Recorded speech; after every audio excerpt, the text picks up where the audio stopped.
Welcome to Unbox Your World, the podcast where philosophy meets tech.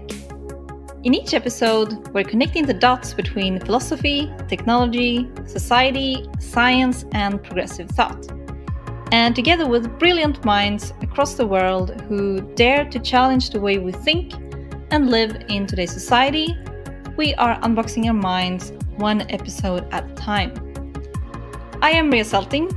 I am a tech professional during the day and a philosopher at night. So let's get started. Let's unbox ourselves. Welcome back to Unbox Your World.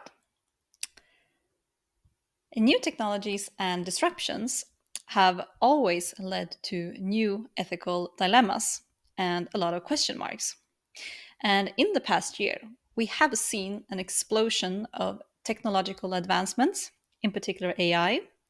And so, new ethical discussions have become a hot topic.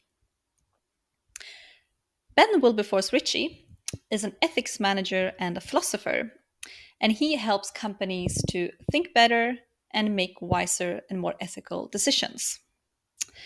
And so during this episode, he will guide us through 4 approaches to ethics that may help you in your decision-making process. And whilst there are no easy answers to ethics, we can approach situations from different moral perspectives, and this way we can increase the likelihood of making the right decision. So in this episode, you will learn the basic principles of 4 ancient moral philosophies, how businesses can use these approaches to ethics to guide their decisions, and lastly, how companies may think when approaching new AI tools. So let's get started and dive in. So hello, Ben Wilberforce-Ritchie. Welcome back to Unbox Your World. Hi Maria, thanks very much indeed. How are you? I am very good. How are you? Incredibly well, and it's lovely to be back years later. Yeah, we just said it was 2 years-ish since we last spoke. Quite possibly. And also, we just talked about how it was just the last year. Suddenly, ethics have become quite of a hot topic in the world, right? It has indeed. If you look around businesses in the corporate world, there have been a number of rather awkward scandals that have happened. And I think that has encouraged people to think more about what they do and how they do it, not just the potential financial implications of running a business. But it's interesting, Maria, that you say ethics has had a resurgence because it's been here for thousands of years. And one thing I'm fascinated by in this topic is, why do we forget it sometimes, or why do we put it on the back burner? And then how can we encourage it back again and keep it this time? Yeah, it's I mean, last time we spoke, then we talked about how we could learn, the modern leaders what they could learn from ancient philosophers. Yeah, I mean, I've always been very fascinated by different ethical dilemmas that might happen, especially due to evolving technologies. But do you see that it's easier to sort of like commercialize on ethics today? Or how do you know what I mean? Is it do you see more? Yeah. Yeah, I understand exactly what you mean. I think that to commercialize ethics is both important and a danger. We don't want to do it simply because it helps us to make money or it helps us to capitalize on what we've done before. I think we need to imbue ethics in organizations because it is the right thing to do. Now, inevitably, that does lead to higher profits because you don't get fined and greater retention of staff because they're treated better. But that shouldn't be the goal of ethics. Ethics is an end in itself. And when we talk about philosophy, a lot of the times we talk about means and ends. Yes, we can commercialize ethics. We can get good programs. We can get training programs in place that help people understand it. But it shouldn't be the purpose to make money. It should be the purpose to help people think better, because ethics in itself is a good thing to do. But I do think there is now a drive for corporations and organizations to buy in ethical training and to develop ethical thought. And if that means it gets commercialized, but we become more ethical, that's probably an okay trade-off. Yeah, it's yeah, and navigating within the existing system, right? To implement the right thing to do in a way. Completely. Yeah. But so what we're going to talk about today is different ways to navigate the AI disruption landscape that we're seeing today from the lens of the ancient moral philosophers. So what you're going to do now is you're going to walk us through a few different school of moral philosophy and how one can think from that perspective. So handing it over to you. Absolutely, Maria. Thank you. And as always, these thoughts have existed for hundreds, if not thousands, of years and have directed people towards, hopefully, good goals. One thing to set the scene with in ethics is the difference between ethics and morality. And I look at ethics as the practical methods that we have for determining how to act and what to decide when faced with subjective situations. So, whilst we can all approach situations with a tool set, with an agreed way of thinking, those situations will be unique to each one of us. So, ethics is about providing these practical methods to determine for yourself how to act. Morality is the rules and principles accepted by a certain group or group of people which determine what is right and wrong. And again, this is subjective as well. So, whilst you may, in the society we have in the UK or the society you have in Europe, have certain rights and wrongs, those can be different to different countries. If you look at sexuality, for example, as a great ethical example, we in the UK have very open laws and customs in relation to sexual orientation. Other countries do not. Now, we might give a value judgment to say that they are either right or wrong, but inevitably it is down to that country's moral laws and obligations as to whether they do or don't accept it. So, ethics is treating people in a way that seems fair and gives you a method to decide for yourself how to act. So, I think that's a useful setting of the scene. Now, yeah, Maria. Yeah, could you say that ethics is more on an individual level and the moral is more of a collective level? I think that that is a fair assumption to make. I think that I hesitate there in that you can also have your own morality that goes against a group. So it's not that morality has to be set by a group and then you have to follow it, and neither is that the case for ethics, but it can provide guidelines for it. I think that we just have to accept that under our cultures, societies, organizations, there will be a moral code of understanding. And if we know about that code, we can then say, yes, that sits comfortably with me. Or we can say, no, it doesn't, and then I can challenge it. A lot of the time in my ethics management role, when I work with large organizations, I encourage people to challenge the norm, to speak up when they see things that aren't right. Not because they're necessarily right themselves, but that I believe everyone should be able to challenge appropriately when they don't think something is good, right, or moral and ethical. If they can't, I think we've got a negative environment, and that's never a good thing. Could one good example be Snowden, who was navigating, the the moral principles within the U.S. defense of protecting the country by using any tool that they could, but he himself made the ethical decision that it was the right thing to do to become a whistleblower. Completely. Yeah. And it's a huge decision to have to make. And ethics helps us to be comfortable, or at least more comfortable, making these massive decisions. Ethics, I don't think, is something you can rely on other people for and just follow the crowd. It may be that you go through a thought process and accept what other people are also saying, but that means you've thought about it. And with the example you give, Maria, of Snowden, that is a huge moral dilemma between one right decision and another right decision. And that's a key ethical dilemma. It's not actually right versus wrong. That's a moral dilemma. An ethical dilemma is these two things are both right. So how do we work through them? Okay. Yep. So There are four key theories that I wanted to discuss today. And these key theories are just some of the largest ethical ones out there. There are others, but these are ones that I use in my everyday work in large organizations to help people think more clearly when approaching these woolly scenarios. And the first one is how I generally approach ethics, and it's called virtue ethics.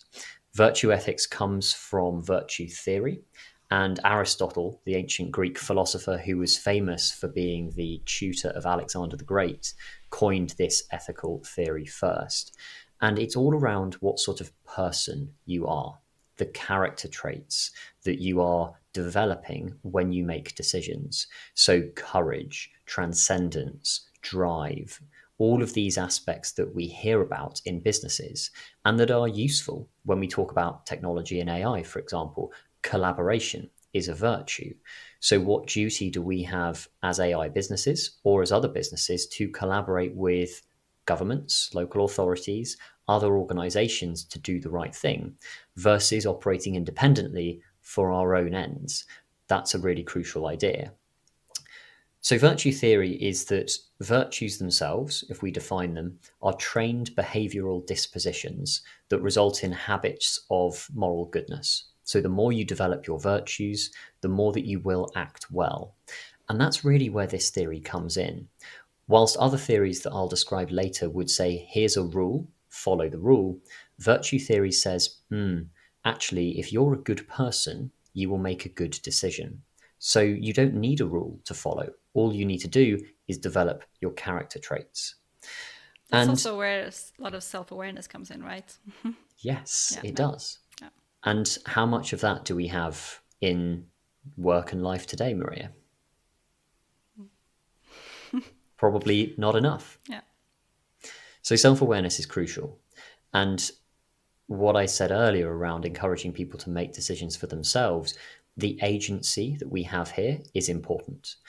I don't think that any of us wish to be hired into businesses or hired as consultants or run a creative industry if we don't think we're being used for our unique selves. So, that autonomy, that ability to drive your own decision making is really important, but we need to have good character when we do so. If you look at philosophers throughout history, from Plato in ancient Greece to Confucius in China, they usually have certain virtues that they say are worth nurturing. For Plato, wisdom, temperance, courage, and justice were his cardinal virtues. For Confucius, courtesy, generosity, honesty, persistence, and kindness. These are lovely character traits to nurture. And what ethics tries to do is say, don't just say the word. If you say you want to nurture justice, what does that mean in practice? Does that mean that when you're interviewing someone, you make sure you interview them in exactly the same way as you interview the next person? Is that justice? When you talk about generosity, does that mean that you can give someone more time than someone else when they need to talk to you? Or do you have to be completely fair when you approach that? These are decisions that we have to make ourselves when you have the character and tool sets to do so. Are you saying that you should set up your own sort of guiding principles of who you want to be, or are these like the set characteristics by these ancient philosophers?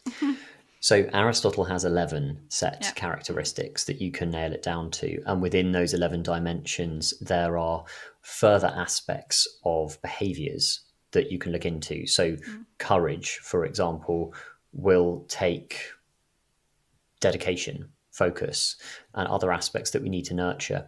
One fantastic organization that's looking at this work in particular is the Oxford Character Project currently. And what the Oxford Character Project has done is taken Aristotelian virtue ethics and created these 11 dimensions in a really easily accessible format for businesses. And their principle, which I think is great, is universities today are training people to be very intelligent people. But are they training them to be very good people? And I think it's the same for businesses. We train people to be very capable business people, but are we training them to be good? Because if we're not, then universities might be training very intelligent bad people, and companies might be creating very capable bad companies. So character is absolutely crucial. It's not just about technical competency. Very much agree. Excellent. as I said, this is what I live a lot of my ethics by. And it doesn't say that rules aren't important. We can have them too. But trying to think about the person you're becoming when you make the decisions that you do just helps nudge you in the right direction. There's quite a nice way to develop this in business. So if you're looking at a practical way of bringing this into your organizations, role modeling is really important. And in our last conversation, Maria, I think I mentioned Plutarchian role modeling as a discussion point. How do you look to other people, the acts that they have, the pitfalls that they have as well, perhaps where they haven't got great character traits, and then nurture those in your own person too. So if you see a leader who's got amazing collaboration, but not much accountability, then they're going to work really well with other people, but they may never take a decision. And you can say, okay, myself as a leader, I must work on that accountability because I've seen the pitfalls of not having that. It doesn't mean you diminish any of your character traits. It's about increasing the ones that are less prevalent in your life. So that's our first ethical theory. It's really simple from the outset. Once you learn what these character traits are and you then start to develop them day by day, this habit goes through life. But the key principle is the person you are determines the decisions you make. So let's be better people to make better decisions. So if we think of that from all the AI, new AI tools that we're seeing now, and people don't know how to approach them, what could a practical way be of looking at it? Like, okay, is this the right thing to use this AI tool or not? Let's say in the future we have AI bots crawling the internet, looking for the right candidate to hire. And then instead of having first screening interviews, we have the AI bot talking to the person. They might have their own AI bot too, so it's just two AI bots talking to each other. But nevertheless, let's say we want to approach that. Is this the right thing for us to do as a company? How might they then approach it from this perspective? So they would look at the character traits we've mentioned. So let's say the character trait of generosity. And are they being generous in putting an AI model in a recruiting space? They've got thousands of CVs to sift through. So you might argue they don't have time to sift through as a human being. So they need to have an AI to sift in it initially. But then we're dealing with people's lives. We're dealing with people's persons. We're dealing with their futures here. Therefore, is it a particularly generous trait that a business will spend lots of time focusing on product development or business development or whatever else it may be, but not invest that time in recruitment from a personal perspective?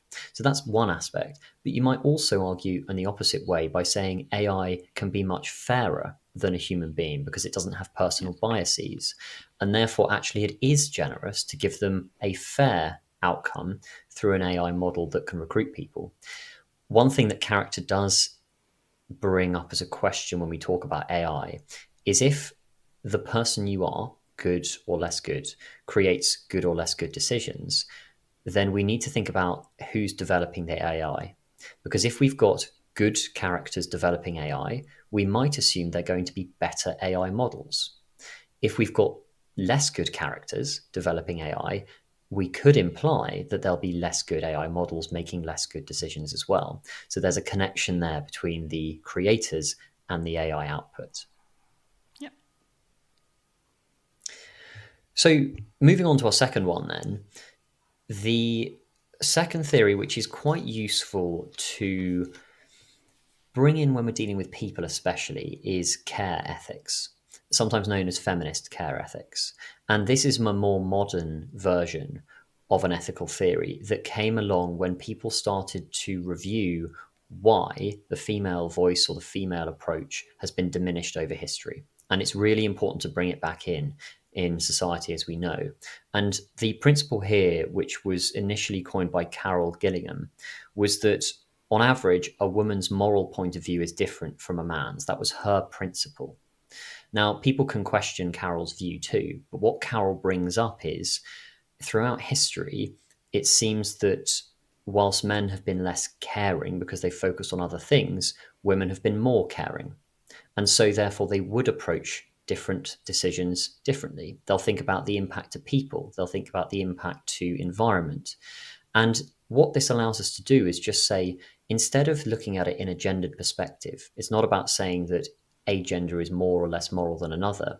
It's about appreciating that we might have different perspectives, but that one thing we can't get rid of is this idea of care, which we have in the past. So learn from history and don't repeat it.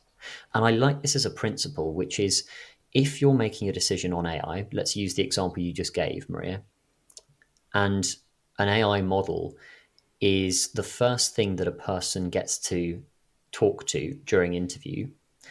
Does that really care? Does it show the business is putting that person first? Does it show they're really investing the time? And you might argue no, because we're interconnected human beings. I like to know, as we're speaking here, that I'm speaking to a person. And if you were to conduct this podcast with an AI model, I'd probably feel like there was less care involved in it from your perspective. So this is a nice way to approach it. It's simple, it's effective, and it just shows us that attitudes like care and sensitivity to context are an important part of moral life. This is rarely spoken about in business, so this might be the least comfortable one to bring into your organization when profit margins, product delivery, quality, schedule are so important. But that's why I believe it's one of the most impactful ones here. The more we think about caring for others and what we do, the more we'll start to make decisions that in many ways can be more justified ethically. I also feel that sometimes, though, healthy boundaries, especially, when it comes to women who burn out and put others first. So there's a healthy mix there, right, of self-care as well versus care for others. Yeah. Yes, absolutely. How much care do we give out? I like to describe it because I work with HR teams quite a lot. HR teams that have to deal with process, policy, casework, disciplinaries, but they are there to care. Is people are a bit like supernovas and solar panels.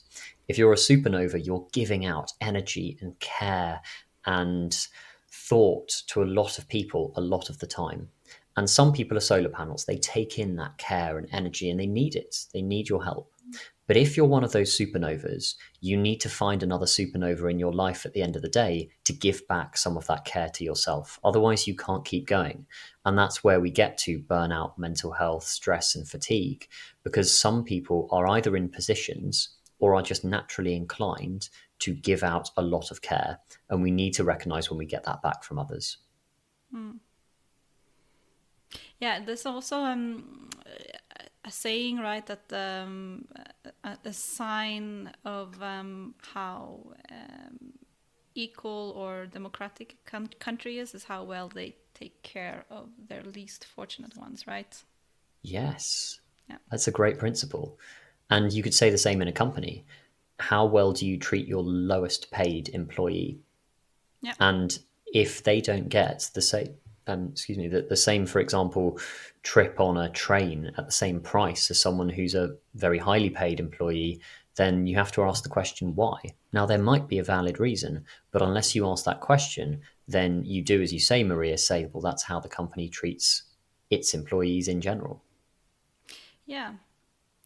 And also, I find it, interesting with the universal basic income concept, which is also becoming even more of a hot topic now. I actually interviewed one of the brains behind it, who's been working on it for 30 years in this podcast, about 4 years ago too.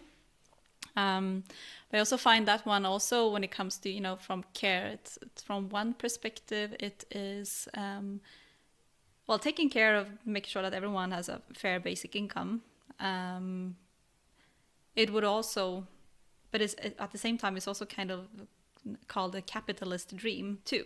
And it would, still, there would be people that would make a lot of money, and then it would be the, the very bottom. Yeah, I don't know. Yes, How would you approach this dilemma from a care perspective? It's tricky. If we just take the care ethical principle, so are we looking at sensitivity to context?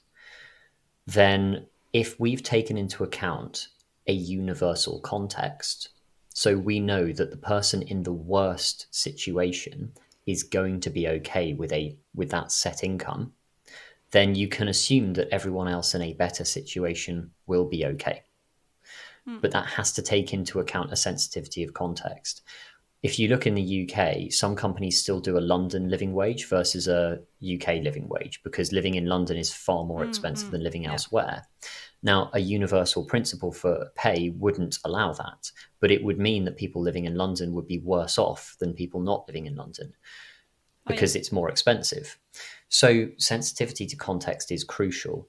I don't think I necessarily agree with a universal income for as a baseline, and though I need to look into it more, simply because I think that we need to use our judgment more, and that seems like a very rule-based approach to a topic which is very subjective. Salary, the value you bring, the work you put in, the role you want, the hours you want to work, all of these factors need to be considered. So it's a real tricky one. Maybe a baseline that you can't dip below, like we currently do have in the UK, but to universalize it across all people just very generally, I'm not sure.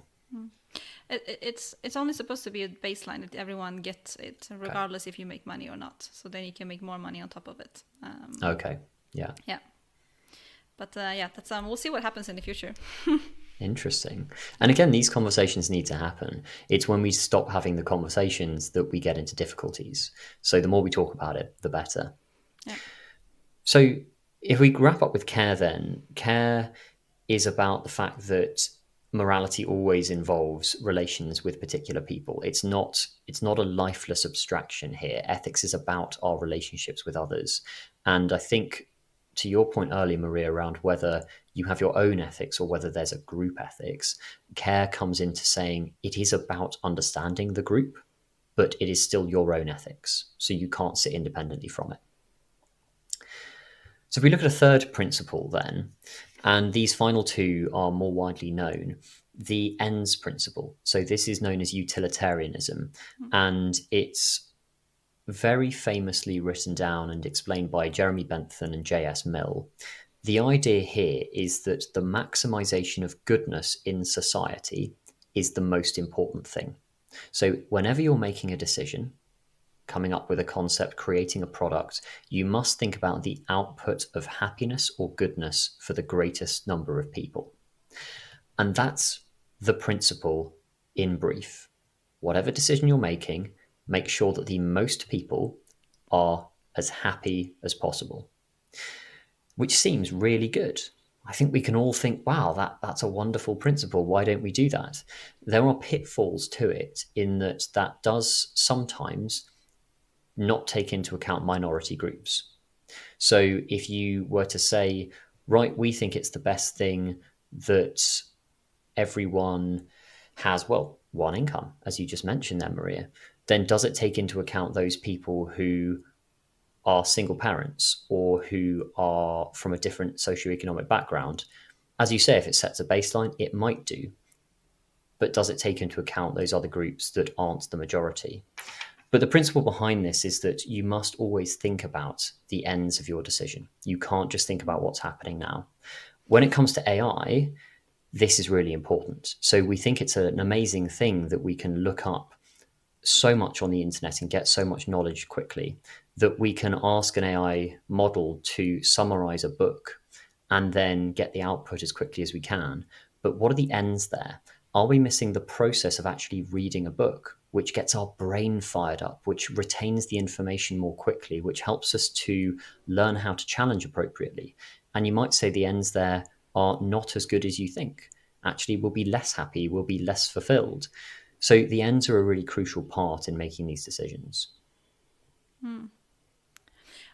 One thing I tend to think a lot about is sort of hyper personalization due to all these AI tools. So we'll just get more and more targeted information, which might be seen as a good thing to get good recommendations of services you have.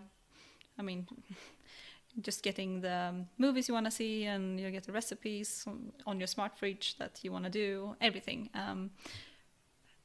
But also, from a wider societal perspective, I'm wondering if it is good that we tend to be fed what we like Yeah, instead of getting it mixed up with a bit more different perspectives. completely. And there's a differentiation between goodness and happiness in that regard. Are we going to be as happy if we don't look up the recipe in our Betty Crocker cookbook, go down to the local supermarket and handpick the products ourselves, come back and chop up the vegetables, put it in a pot and go through that process whilst also talking to our friend who's in the next room, having them change one of the ingredients to do a different flavor. This is all part of our process of being human and enjoying our time. If we optimize time so much that we feel it has to be efficient in every aspect, then do we lose some of the human element of it? So I like your example. Your fridge would tell you the ingredients. You might even have a machine that chops it all up, puts it in the cooker, and suddenly you're not cooking anymore. And you could say, great, that means more time for working or more time for playing with the kids or more time for other things. But what are we losing through those simple acts of letting your brain wander for a bit? I personally, after a long day's work, I enjoy coming home and pottering in the kitchen whilst making some food because it's one manual act that my brain can then disconnect from and follow a couple of rules and stir a pot a bit, but actually pause and reflect. And I think if we use AI to become more efficient, which we inevitably will be, we've got to remember to give ourselves a break and not just pack our time with more stressful, anxiety inducing, productivity focused ends that perhaps aren't really there for our own happiness. Yeah. There was a good book and comment out by, and I forget the name, but one of the co-founders of Twitter, I believe, and he was talking about when the BlackBerry came out, that wonderful phone that had a keyboard and allowed people to, in effect, do their emails on the go. And he said when it first came out, it seemed wonderful because it meant that you could actually save time at work and you'd be more efficient and you'd have more time at home. But in fact, what it did was it took work home with you. So you started doing more work, not less. And that's a little bit of my fear here with AI too, is every time human beings create something that says we should probably do less work about this, there is the potential for it to just enable you to do more and not separate the boundaries between home and life. But this is where the ends approach to ethical decision making comes in, is when you're making these decisions about home working or office working, about whether you should or shouldn't recruit individuals using AI models, about whether you should or shouldn't write a research paper with an AI helping you or doing it yourself. Think about the ends here. What's the maximum amount of pleasure, happiness, goodness for the maximum amount of people that will result from this decision? And if you can clearly see that it will maximize pleasure, goodness, and happiness, then in Jeremy Bentham and J.S. Mill's approach, then that's an ethical decision. It's also worth noting here that they didn't weight everyone's happiness as equal, let's say. So it's not as though if 100 people are happy and one person is fired, that's equal. That one person being fired from a business might create so much unhappiness in them that 100 people being generally okay keeping their job doesn't outweigh the negativity. So we've got to have a balancing act here as well. Judgment is crucial. But thinking about your consequences, thinking about the decision and what it impacts as a result is crucial to the ends-based thinking. So that's our third one then. And our final one is something called rules-based ethics, Kantian ethics. And this is very much based on principles. So this is something which companies have a lot of at the moment. You might call it compliance programs. And ethical regulations that have come in around AI will take a Kantian rule-based approach. What do we think people should abide by to keep organizations and individuals safe? Now, what Kant said is that it's not the consequences that determine the rightness or wrongness of an act. It's the features of the act itself or the rule which you follow which is important. So if the rule says do not lie, You do not lie. That's it. Even if someone comes to your house and says, I'm going to murder your friend, is your friend here? You cannot lie. You have to tell the truth.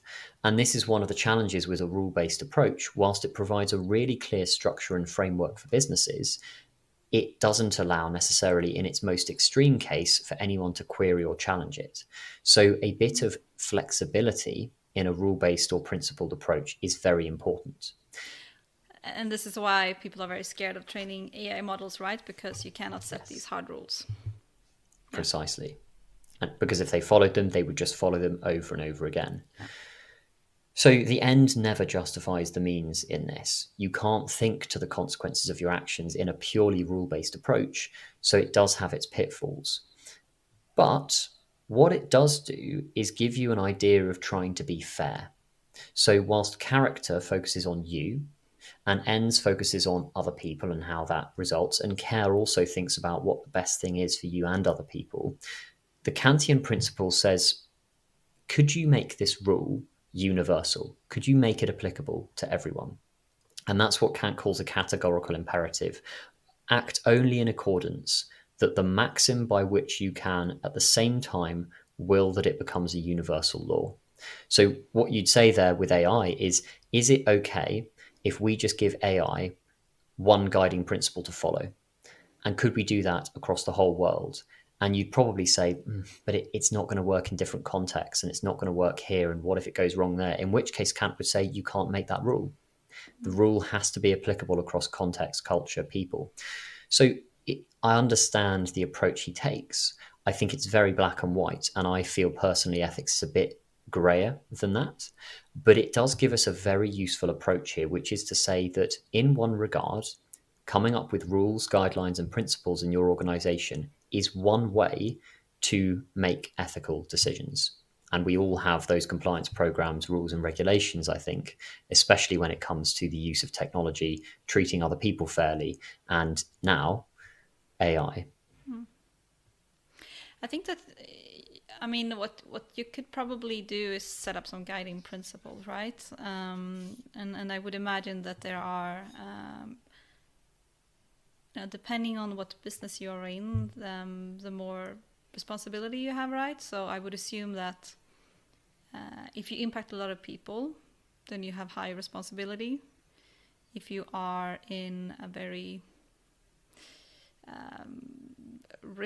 risky, let's say you are a cybersecurity company, or if you're running a transportation company in a country, then you have also higher responsibility compared to if you're just a theater and there to entertain people. What are some other guiding principles that like if someone listening to this and then want to come back to work and like just come back with a few easy guiding principles that they can think of on a daily basis when they're just trying to make the right thing, what would those be?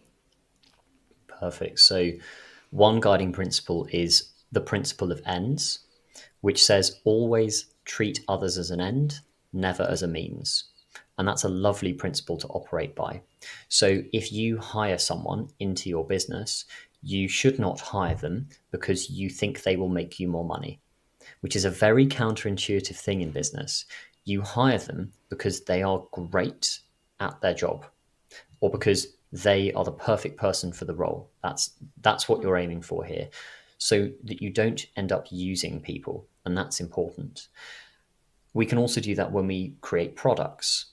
What is this product aiming for? Is it a good product in itself, as opposed to a product that then leads to something else entirely? So if we were to look at Tesla, if Elon Musk, as an example, and this is pure conjecture, is creating Tesla cars so that he can gather data on consumer habits, he's treating them as a means, not an end.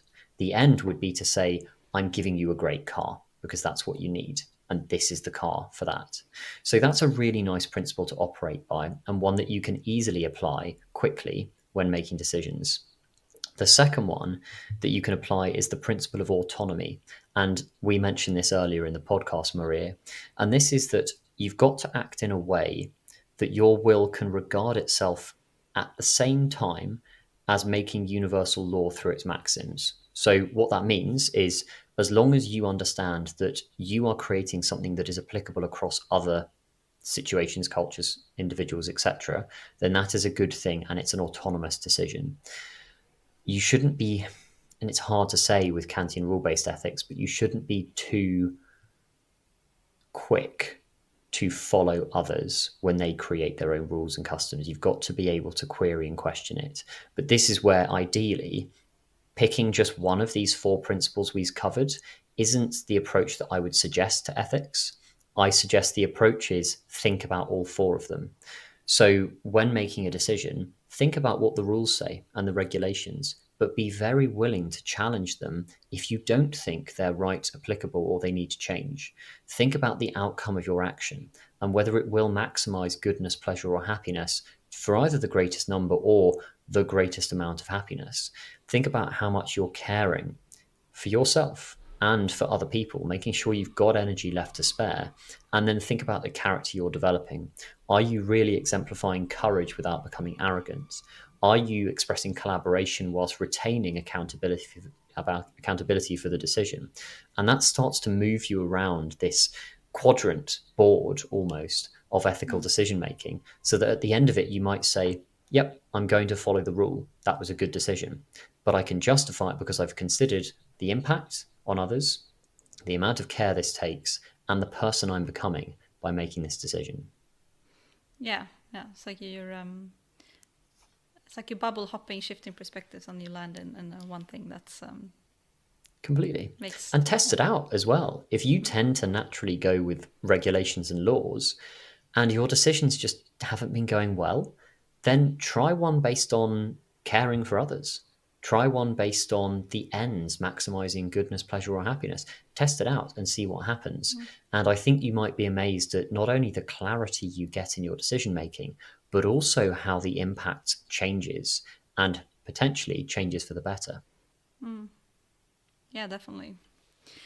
So if you think about power, I mean, I mentioned size of business and the type of business. What are some other kind of power influence on others, right? Influence on politicians is another aspect. Are there some other what do you call them? Power. What do you call them? Ways of using power, right? Are there other aspects to think about? Yes. So politicians and political structures are fascinating. I would like to see this sort of decision making used more in politics. I'd like to see them talking more around not just the law, but around the ends, around the reasons why they care, around the characters that they are. Now, I will try not to comment too much on the current British government, but I think if our politicians spent a bit more time developing their character traits in a positive way, as opposed to thinking that they must make decisions and they must be the best decisions every day, they would probably end up making far better decisions than they have done for the last 20 years. So I think that's incredibly useful. What you're getting at, Maria, in my view here, is positions of leadership, influence, responsibility. At what point are you in that position really thinking about the ethical implications of the decisions you make? And if you are going, I've never really thought about that or thought about it with much clarity, then it's a good time to start. If you have been thinking about it and it's a bit confusing, then it's a good time to develop. And if you're thinking about it a lot and it's not been working for you, then try different methods. Because as I mentioned, the four we've covered today are only four of the key ones. There are other ways to approach ethics, which in itself is a dilemma. Because what I can't say on this podcast is here is the ethical theory, and therefore you will be ethical. And because we've spoken about this and debated about this for thousands of years, we're not going to solve ethics today, and we may never do so. But what I do in business and what I encourage my colleagues and my clients to do is continually to think more broadly about those woolly decisions. Because a failure to think and a failure to critique others and a failure to be okay being criticized will lead to poorer decisions. And that's almost the only guarantee. Yeah. Thank you so much for another great episode. This has been very enlightening as last time as well. So yeah, anything else you want to share with the listeners before we round off? I think that it's important to reflect on the fact that we're all ethical decision makers every day. We've spoken about leaders, we've spoken about businesses, we've spoken about AI, which of course is in the spotlight at the moment. But when you go and pick up your coffee at the start of the day and you have the choice between smiling at the person behind the counter and saying, "Hi, how's your day?" versus staring at your phone or rushing out of the door, try and think about this element and go with, what sort of character am I trying to nurture? One that is impatient and hasn't got time to give someone a bit of a smile and an uplift? Am I really caring for others when I just take my coffee and don't say thank you? Is that maximizing happiness at the end of the day for them or for me? And actually, if there was a rule that said we need to be kind, would that be universally applicable? You start to then go, I'm going to smile and I'm going to say thank you. And suddenly that person behind the counter has had a better day because of you. So that's what I'd like to end on, is don't think of this purely in terms of business and the mega decisions that politicians, leaders, etc. have to make. If you can nurture ethical decision making in the little moments in your day that help make the world a bit better, then collectively it'll be a better world. It's infectious, right? Yes. Yeah. Thank you so much for joining. Enjoy your day in the UK over there. My pleasure, Maria. Thanks very much for having me again. That's it for today. Thank you all for listening. I really appreciate it. And if you want to read up more about the guest, then you can go to the show notes to get all of the links. And also, if you like this episode, please don't forget to subscribe to the newsletter to never miss the latest episode. Thank you for today. See you in the next episode.